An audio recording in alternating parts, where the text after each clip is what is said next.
my name's Joe Biden, and I'm in love with a teacher.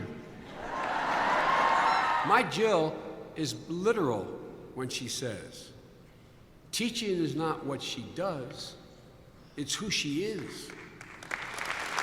These guys don't get that.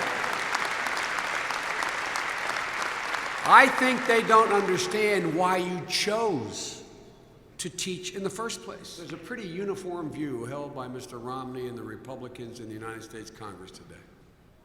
They criticize you and they blame you. They make you the fall guy. But your critics either directly call you or imply that you're selfish, that all this is about is an easy ride.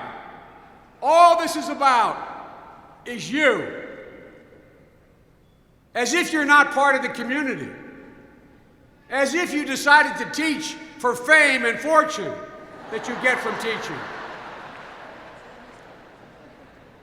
Ladies and gentlemen, when a parent isn't there to pick his or her child up after school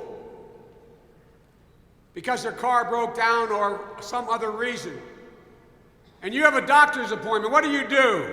You call the doctor and say, I can't be there, I'm staying with this child till they're safe.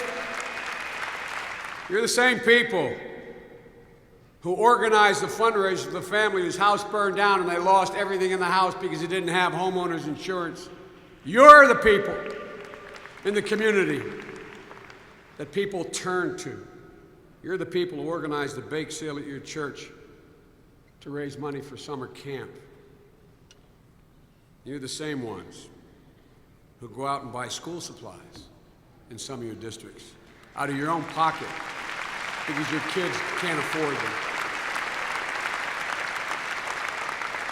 How many of your colleagues do you know who entered the profession of teaching for any other reason other than expanding choice, meaningful choice for the American kids?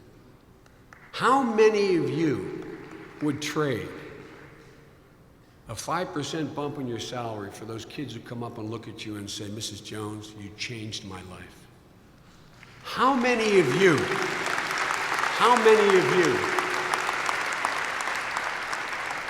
know anything that pleases a teacher more than knowing that they helped a kid with either an academic or a deep personal problem, and knowing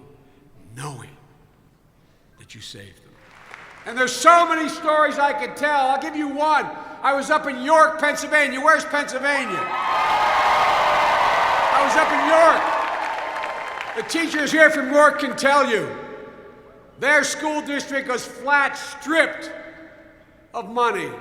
The reason is this god-awful recession they inherited and the nature of the change of the city of York. More poor than it ever had before. They have a contract that allowed them to get a pay increase. But the teachers and all the school personnel got together, gave up that next year's raise in order to keep kindergarten going in York, Pennsylvania. You chose to be teachers because you know every child is entitled to do as well as they can.